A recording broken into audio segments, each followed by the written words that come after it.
Vivo building లేదు. 35 సంవత్సరాల నుంచి కూడా ఏ గవర్నమెంట్ కూడా మా మహిళల్ని పట్టించుకోవడం లేదు. మేము 5 సంవత్సరాల నుంచి నేను జిల్లా సమాఖ్యకి వెళ్తున్నా, జిల్లా సమాఖ్య ప్రెసిడెంట్గా కూడా చేశాను. అప్పుడు కూడా మేము కలెక్టర్ గారికి చాలాసార్లు విన్నపం కూడా చేసుకున్నాము, లెటర్స్ కూడా ఇచ్చాము.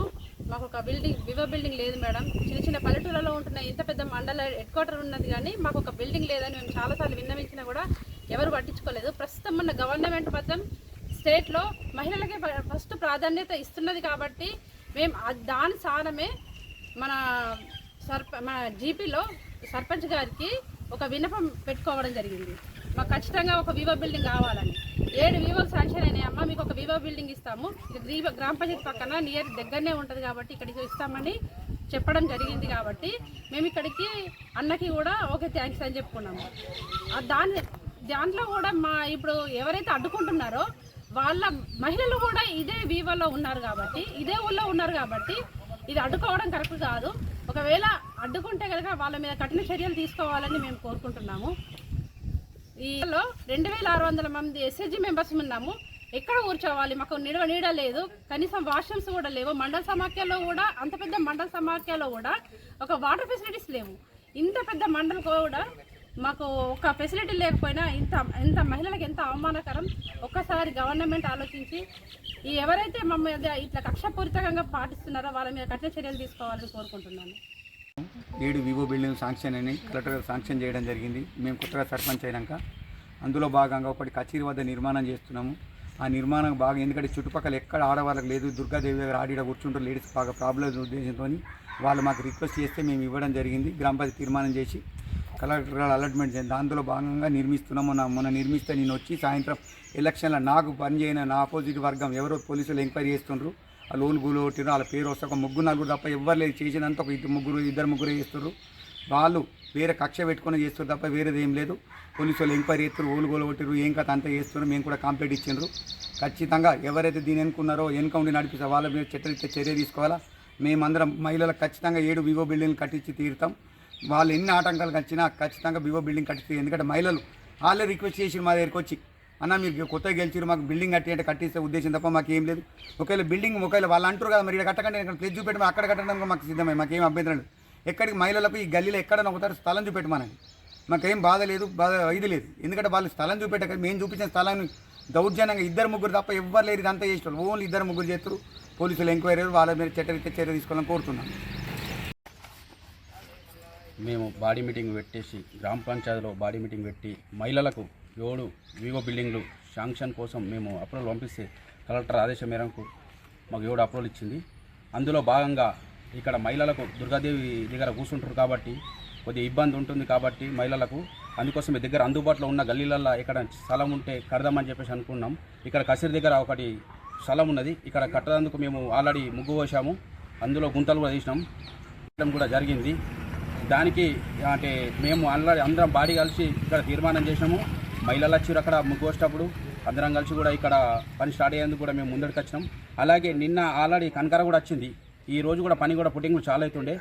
వాళ్ళు వచ్చేసి ఒక బ్లేడ్ బండితో మొత్తం 2 టిప్పాల కనకర్ని నూకేసి గూడి కూడా. ఇక్కడ 50 మంది ఉన్నారు, మరి మా ముగ్గురు పేర్లు ఎందుకు ఎక్కించుండు? మరి నాగమంత్రి సంఘం అంటే మరి సర్పంచ్కు అంత కక్షనా? మరి మేమేం చేసినాము? ఓట్లు వేసిన వాళ్ళు నీకు పక్క అయితే ఇలా రేవంత్ రెడ్డి కేసీఆర్ కలిసిండ్రు అంటే మేము ఓట్లు వేయాలని మైపాలకి వేసినామచ్చు. మరి మా మీద నీకెంత కక్ష?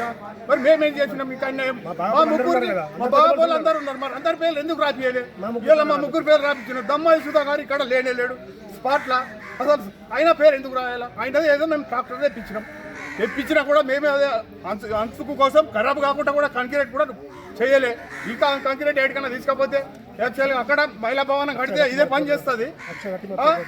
ఎందుకు మరి ఇది 10 రూపాయల ఖరాబ్ కానీ 1,00,000 రూపాయలు ఖరాబ్ అయిన రాసేస్తే 1,00,000 రూపాయలు ఖరాబ్ ఉందా, నష్టం ఉందా? ఒక్క పొక్క కూడా ఉడిపోలే. మేము ఏదో అంతరం రావాలని వచ్చినాం. నువ్వు పిలుస్తావచ్చు, మేము పిలిస్తే మరి ఏదో మేము సమాధానం చెప్తాం, ఈడ కాకుండా వేరే దగ్గర కట్టిస్తామని చెప్పినాం. మరి మా ఊరి మీద కక్ష నీకేంటి? మేమేమన్నా అన్యాయం చేసినామా నీకు? మా పిలిచేది ఉంటే మాకు తెల్లగా వచ్చినాం తండ్రి. మరి ఏమైంది? మరి మహిళా సంఘం కంటే ఎందుకు ప్రాబ్లం? నేను ఆ పిలుస్తా తండ్రి, మరి ఏదైనా ఇంకా అడగకుంటే ఈడ చూపిస్తా, లేకుంటే ఈయనే కడదామా అంటే మేము ఏమంటుంటామో. కానీ మా మీద కక్ష బట్టి మా ముగ్గురు పేర్లు రాస్తే ఇలా మేమేం ఎటు పోవాలా? ఓకే. మాకు గ్రామ చావిడి ఉంటుండే, 14 సంవత్సరాల క్రితం. ఇంతమంది ఐదాం నుంచే మనకి మనకు చావిడి ఉన్నది, అక్కడ విఆర్ఓ వ్యవస్థ ఉన్నది. అప్పటి నుంచి తహసీల్ కానీ మనం కిస్తు కట్టాలంటే మా రైతులందరూ కలిసి కట్టి కిస్తు కడుతుర్రి. మనకు దొంగ బర్రెలు ఏమైనా బర్రెలు ఉన్నా కానీ కచేరీ ఉండే కచేరీలో వేస్తుర్రి. వేసి మన గ్రామ పంచాయతీ నుంచి గ్రామ అభివృద్ధి కమిటీ ఇక్కడనే ఉంటుండే. దాన్ని విఆర్ఓ అప్పుడు ఆగస్టులో కానీ 26 కానీ విఆర్ఓ వచ్చి జెండా ఎగరేస్తుండే. జెండా ఎగరేసిన తర్వాత విఆర్ఓ పోయిన తర్వాత ఈడ మన బిల్డింగ్ శాంక్షన్ అయింది, గ్రామ అభివృద్ధి శాంక్షన్ అయిన తర్వాత అయితే మేము పని నడిపిస్తూ ఉన్నాగా పని కంప్లీట్ కాలేదు. అది మాకు ప్రొసీడింగ్ కూడా ఉన్నది. 2023లో ప్రొసీడింగ్ ఇచ్చారు.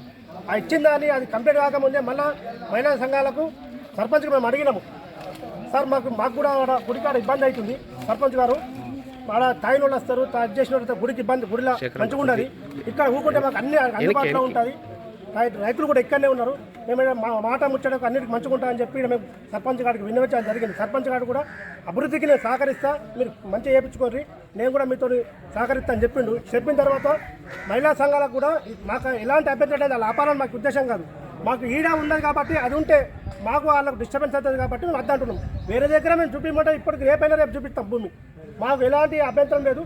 మహిళా సంఘాలకు మేము వ్యతిరేకం కాదు, దయచేసి మహిళలు అర్థం చేసుకోండి, మేము మీకు వ్యతిరేకం కాదు. మీకు ఇక్కడ 100 కథలు ఉన్నాయి కదా, 500 కథలు చూపిస్తాం, సరేనా? కానీ మమ్మల్ని ఇబ్బంది పడకూరి, మీరు ఇబ్బంది పడకూరి. మనం ఊరు ఒకటి, ఊరు కలిసి ఉంటేనే మంచిగా ఉంటుంది. మేము మీ మీద కేసులు పెట్టుడు, మీరు వచ్చి మా మీద కేసులు పెట్టు కరెక్ట్ కాదు. సర్పంచ్ గారు మీరు కూడా కొంచెం అర్థం చేసుకోండి. ఊరిని అందరు కలుపుకొని పోతే మేము కూడా నందిపేట ప్రజలమే, మేము కూడా అందరూ ఒకటే కలుపుకొని పోండి. మేము కాదంటలేము, మేము మీకు కూడా సహకరిస్తాం, మీరు మాకు సహకరించండి. మేమేదో తప్పు చేస్తలేము, మేము ఈడ అద్దంటున్నాం, వేరే దగ్గర ఇస్తా అంటున్నాం కదా. ఇప్పుడు ఈడ ఉన్నది దాన్ని కూడా మేము అందరూ మనం అందరం కలిసే తీసుకున్నాం కదా.